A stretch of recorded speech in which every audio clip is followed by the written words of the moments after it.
What's going on, y'all? We got 7 stories that prove Michael Jordan was not human. Let's get into it. When Michael Fast Jordan reaction at dunked the the end of ball the from the video. foul line back in the 1988 Slam Dunk Contest, it was confirmed on live television. The man was simply not human. And the crazy thing is, everybody knew it.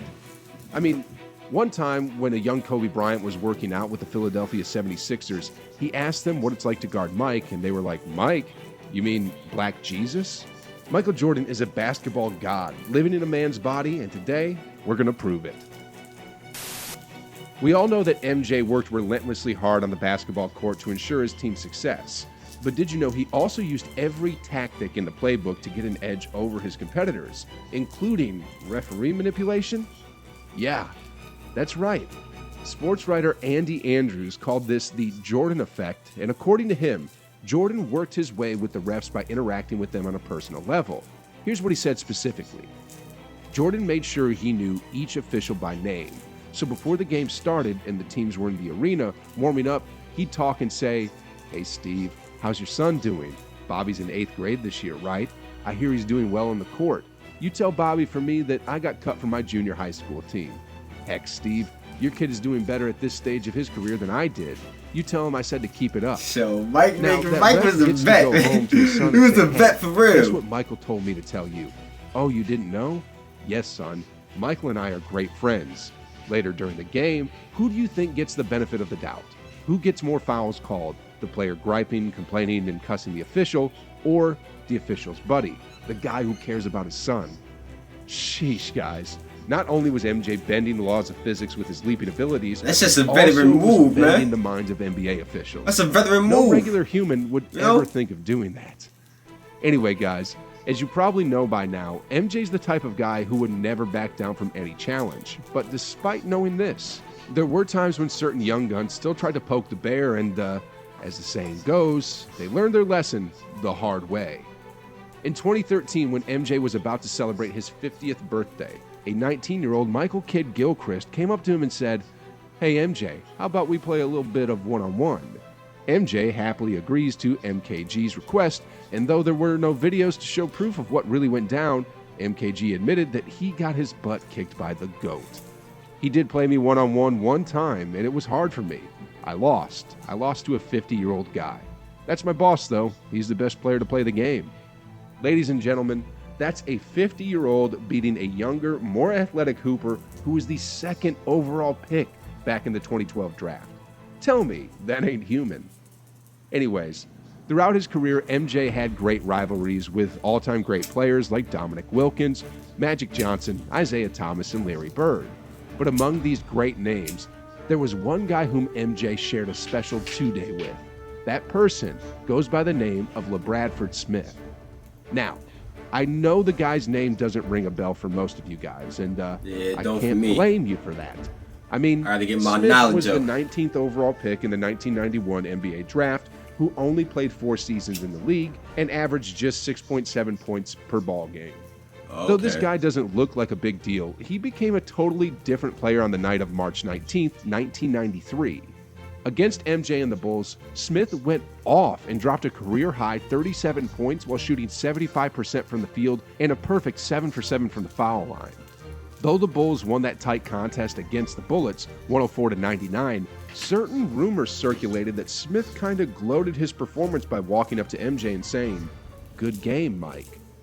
Apparently, MJ was triggered by those 3 words and said to himself, That's all I needed for him to do that, and it became personal with me. coincidentally, they had Every their rematch time, the man. very next day, and let's just say that MJ sent a strong message to Smith.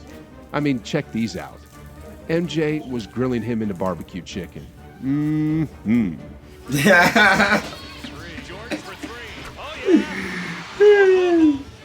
Yo, he said, When it was all Look at said and done, that. Michael scored 36 points to match Smith's output the previous night, in the first half alone.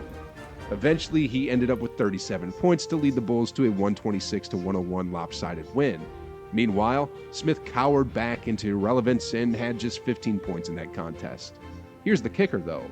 Years later, MJ said in an interview that Smith never really said anything to him and that he He simply made it all up because he needed some extra motivation to get Smith back for outscoring him the game before. What kind of human plays mind games like that? Sheesh. Anyway, whether the threats are real or not, Jordan has the habit of holding grudges against certain players who he feels disrespected him, and he actually keeps a running tab on these names so he could cross them out one by one once he got his revenge. I mean, here's one example. When I was playing baseball, Utah was in town to play the Bulls. They're practicing at the facility, and I go over to say hi to John and Carl, and this kid, Byron Russell, comes to me and says, "Man, why you quit? You knew I could guard you. You had to quit." I said, "Carl, you need to talk to this dude." Carl then responds and says, "He's just a young rookie." But from that point on, he's been on my list. This is MJ here, and this is Byron Russell. MJ scored the game winner in the NBA Finals against the kid who said, "You can't guard me." And because of that one encounter, Jordan had all the motivation he needed to deny the Jazz twice in back-to-back years simply because Russell couldn't help run his mouth. Moving on, here's another classic MJ story that proves he isn't human. Jordan was once best pals with former Chicago Blackhawks center Jeremy Roenick. In an interview with a radio station, Roenick told a story about him playing golf with Jordan just a few hours before MJ was to suit up against the Cavs.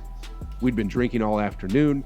Now he's going from Sunset Ridge to the stadium to play a game, and I'm messing around. I'm like, "I'm going to call my bookie. All the money you just lost to me, I'm putting on Cleveland tonight."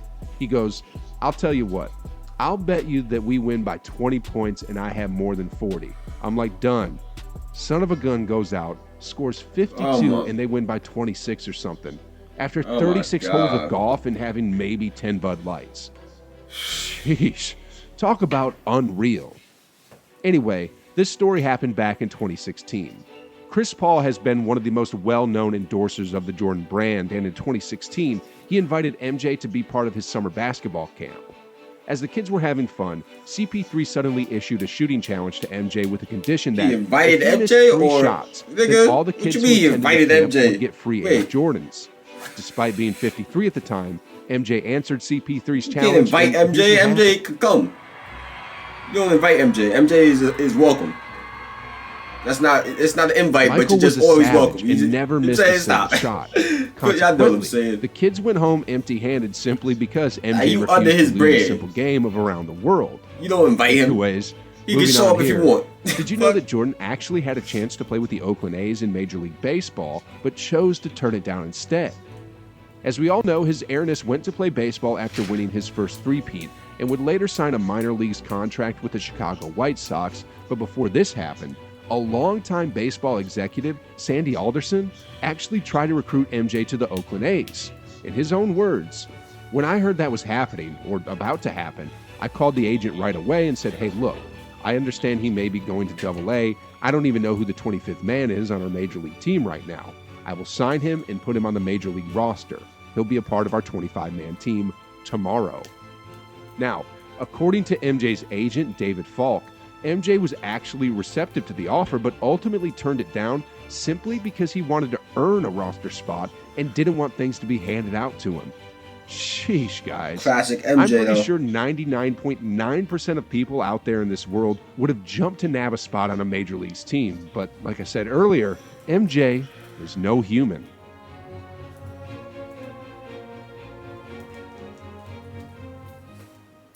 Well, that's the end of this. Damn.